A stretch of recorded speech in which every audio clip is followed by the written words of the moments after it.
friends, and welcome back to my channel. This video is going to start what may or may not become a series of videos where I talk about women's stories in folklore, mythology and literature. Through these stories, I really want to explore different themes that I think are still really relevant to women today.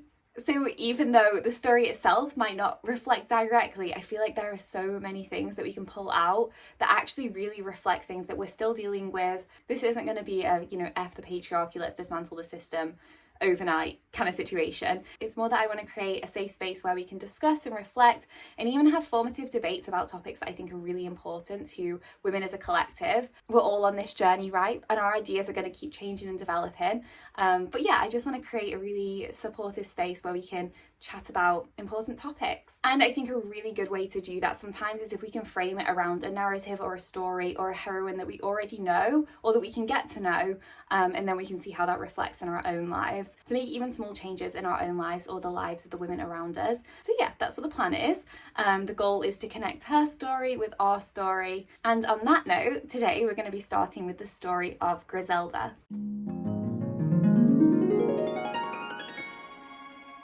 So I was reading a book, no surprise there, but the book was Women in the Picture by Catherine McCormick, Women, Art and the Power of Looking. And I first saw this book in the Ulster Museum in Belfast, where I was a couple of weeks ago. They actually had a whole section of books that were related to women artists and also research about the absence of women artists, but the prominence of women within images. And that's really what Catherine's book is about as well, examining how women have been historically portrayed in art and how that portrayal actually really shapes societal narratives around women. But the concern being that in history, it's often been men creating these pieces. And so there's actually a campaign that she talks about. There were some women artists who were trying to protest that they should change what's on display in certain galleries. And some of the statistics are actually pretty shocking. One of them on the National Gallery in London actually states, while there is no shortage of pictures of women on the walls of the National Gallery, in a collection of 2,300 paintings, only 21 are actually by women. And that is just one of many statistics in this book. Even just as it kicks off, because I didn't even finish this book yet, I already got like 10% in and I was like, I have so much I want to discuss here. But Catherine actually recalls a time where she was at the National Gallery and she was looking at a painting called Master of the Story of Griselda and was painted by an unknown Italian artist in 1490. And the pictures of 3 different panels and they all depict this story. But then I just wanted to know more about the original story as well, like where did the story come from, what actually happened in it, which took me to an anthology called The Decameron, written by Giovanni Boccaccio. So this anthology is split into 10 days, and within the 10 days there are short stories within there. So Griselda's story is actually on the 10th day and is the 10th story, so the last one in the anthology. And the Decameron is described as a diverse collection of stories ranging from love to tragedy. They all tend to have some kind of moral lesson tied to them. So Griselda's story is about patience and obedience. But I will give you a brief summary of how this story goes. So the story starts with Marquis Gualtieri of Solalzo wanting to find a wife. He wants a worthy woman that he can marry. There is actually a quote on this, which, funnily enough, I don't know if anyone's seen those videos online with men being like, where are all the good women? Where are all the traditional women? This sounds similar. Even though it was written obviously in the 13th century. Considering how hard a thing it is to find a wife whose fashion soared well within one's own humour, and how great an abundance there are of the contrary sort, and how dour a life is his who happened upon a woman who was not well suited unto him. So that's nice. So when Gualtieri is trying to find a wife, he comes across Griselda, who is a peasant girl and she is just going about her business. He decides that she is the woman he wants to marry. And when he decides this, the town folk are a little bit skeptical. They're like, doesn't seem like a great choice. Like, why are you marrying a random peasant girl when you're a nobleman? However, he does marry Griselda, and for all intents and purposes, they're incredibly happy together.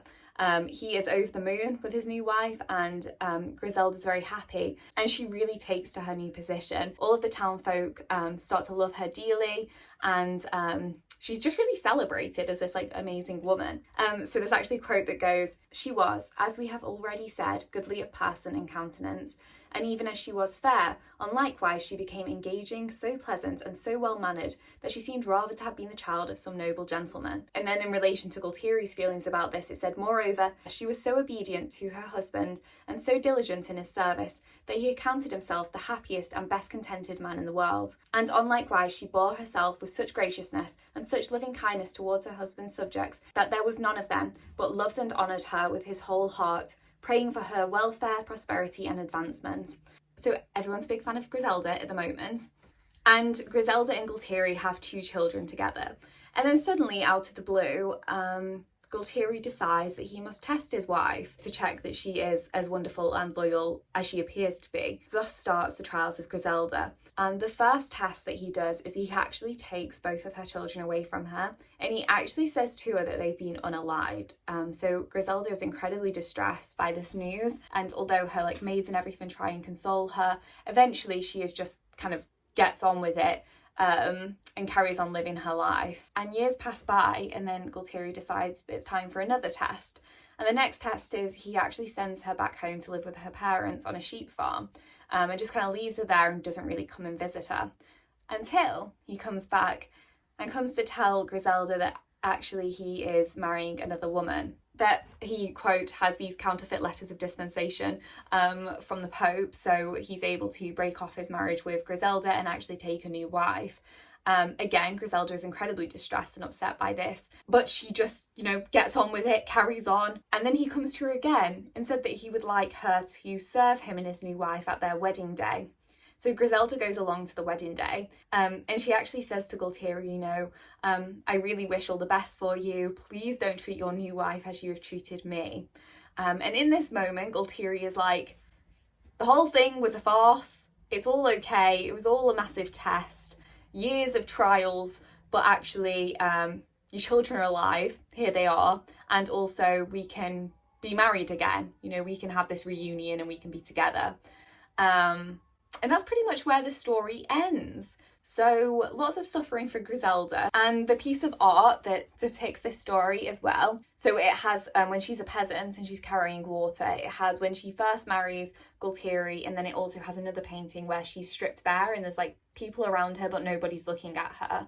And that's in the first panel. Then the second panel, I believe, has her exile, and the third panel is the reunion scene. The paintings are as strange as the story itself, I would say. And I think if you look at them long enough, they are really distressing. So as I went on this deep dive about this story, I came across a theory called the wife testing plot, which is something that's kind of being related to this story because Gualtieri puts Griselda through these trials to see whether or not she's a worthy wife. So the wife testing theory reflects this toxic belief that women's value is somehow correlated with how much she can endure. And even though it's called a wife testing plot, I think this relates more to just relationships in general.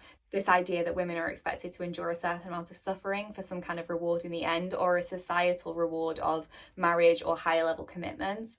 And I think it goes beyond relationships as well. We just see this in society in general or in the workplace. The notion that we should uphold kind of impossible standards through thick and thin, and how that's been very much normalised. I read a part of an article that said, a woman doesn't start at 0. Her initial score is in the negative. Being born female means being handed a long list of socially composed commandments to comply with, the prerequisites to scoring anything on the goodness scale. I think this is so true. I feel like a lot of times women in society, we feel like we have so much to prove. We have such a massive ladder to climb. It's like the Taylor Swift song, The Man, where she thinks, would I have got here quicker if I was a man? And I feel like that is the question. Or would I have got there easier? Would I have had less suffering to get to the same result? So I have a few different thoughts on this, but I feel like my initial one is that part of this is in fact biological. So we think about menstruation, childbirth, and then later in life, the menopause, which can cause a lot of distress for women. But they're things that as a society, I think we expect women to endure almost silently, or at least quietly, that we just need to get on with it, that's part of the process, it's part of our journey. I feel like these experiences don't tend to be treated as something empowering, and I think that reinforces this idea that suffering's often seen as this birthright of women, and there seems to be this reflection of that natural process has somehow slipped into our social expectations on women. Actually, it's part of our story to suffer. And I also think this is rooted in obviously traditional Christian beliefs as well, that childbirth and like the pain of labor was actually a punishment for Eve because she was not obedient. And I feel like this pushes something much darker than not only is suffering maybe expected of women, it's almost deserved. And I feel like this becomes even more problematic when it's romanticised in media.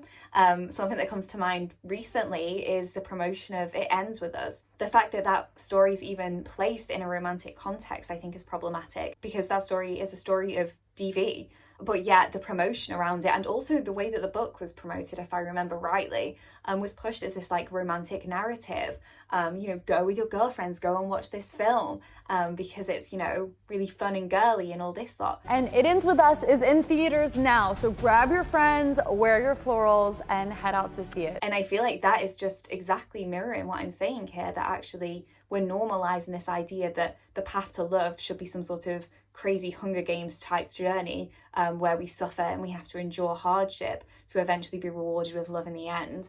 I feel like we see this more subtly as well with the rise and justification of things like situationships. I know so many friends who've been in situations where they've been breadcrumbed, they've gone through a lot of anxiety and emotional turmoil in a situation, hoping that in the end it will lead to a relationship or higher level commitment, and it rarely does, if ever does. But they've gone through all this thinking that that's the norm, that that's expected. If they are the ride or die, if they are the day one girl, right, all these terms that we throw around, that they will be rewarded in the end with what society says is the pinnacle, the relationship.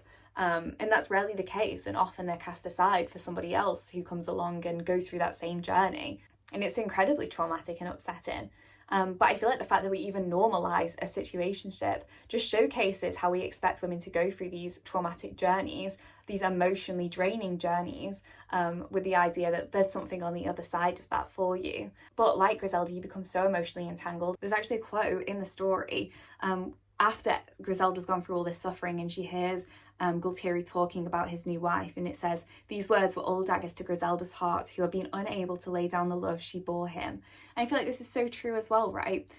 It's not that we suffer just for the fun of it. We usually suffer because our feelings and our emotions have got so entangled in it, and we believe that actually this is the right path, this is what we should be doing. However, the beauty of all this is we don't live in the 13th century and we're not at the centre of some disturbing European fable. So we actually can and should walk away from these situations, and we really need to normalise our friends walking away from them as well.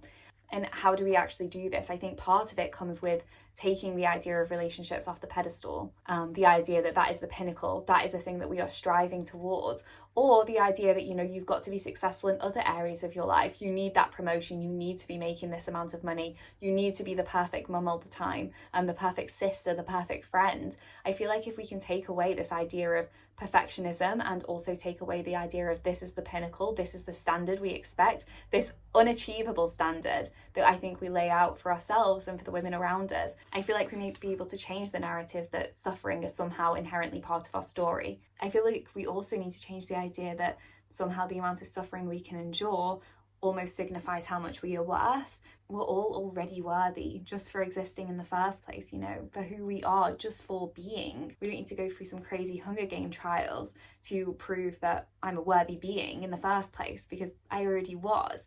And I feel like we need to stop seeing women as that article said, being at a negative point as soon as they are born. We've got so much further to go. And I think we should really need to pass this message down to younger women. You're already so worthy, so wonderful. Like, you don't need to prove anything to anyone. And this isn't that you aren't going to face challenges in life and you aren't going to even challenge yourself, because I think that's really important. But I think there's a big difference between those two things, between challenging yourself and growing as a person and going through some sort of intense hardship to try and prove your worth. Those are two different journeys, and I feel like we need to make that really clear.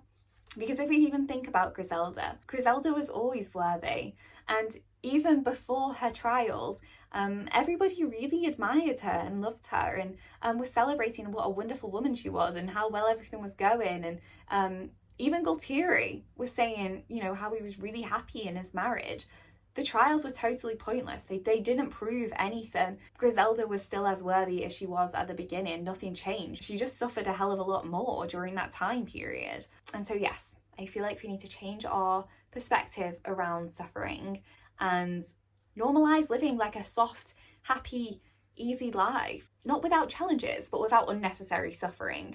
And we need to normalise that for the women around us as well. It's okay to rest. It's okay to chill. It's okay to walk away from the situationship, to walk away from the relationship if things aren't serving you, if it doesn't feel right, if you feel like you are being disrespected, your boundaries are being pushed, that it's okay to leave the job and start something new.